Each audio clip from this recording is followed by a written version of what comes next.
যারা স্বার্থের বিনিময়ে সম্পর্ক রাখে তারা গিরগিটির মতো যে কোনো সময় রং বদলাতে পারে, কিন্তু যারা কোনো বিনিময় ছাড়া সম্পর্ক রাখে তারা বৃক্ষের মতো সবসময় ছায়া দিয়ে যায়।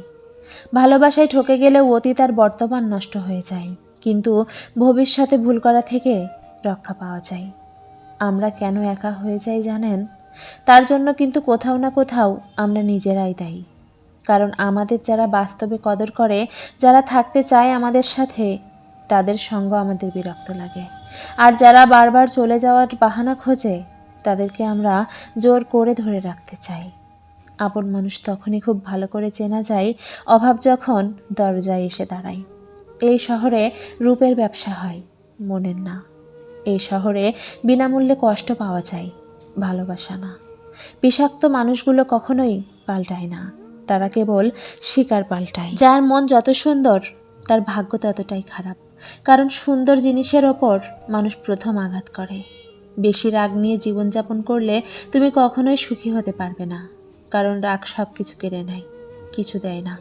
মানুষ তুমি সেদিনই হবে যেদিন কারোর ক্ষতি করার আগে একবার হলেও ভাববে যে এটা তুমি ভুল করছো। জীবনে কষ্ট দেওয়ার মতো মানুষ অনেক পেয়েছি, কিন্তু কষ্ট বোঝার মতো মানুষ আজও পেলাম না। এই 3 ধরনের মানুষের কপালে সবসময় দুঃখ লেগেই থাকে। 1, যারা কোনো দিন নিজের প্রতি হওয়া অন্যায়ের প্রতিবাদ করে না। 2, যারা অতিরিক্ত নম্র, ভদ্র আর বিনয়ী হয়। 3, যারা সবসময় অন্য মানুষ কষ্ট পাবে ভেবে কখনো কাউকে নিজের কষ্টের কথা বলে না। মন আর কপাল কখনো একসাথে থাকতে পারে না, তাই তো যে মনে থাকে সে কপালে থাকে না। জোর করে কারোর লাইফে থাকা যায় না। জোর করে কারোর লাইফে থাকার চেষ্টা করা হচ্ছে বোকামি। কেন কারোর লাইফে জোর করে থাকতে চাইবেন? কেন কারোর করুণা কামনা করবেন? আপনি কি এতই সস্তা হয়ে গেছেন? জীবন তো একটাই, অন্যের করুণা নিয়ে বেঁচে থাকার কোনো মানেই নেই।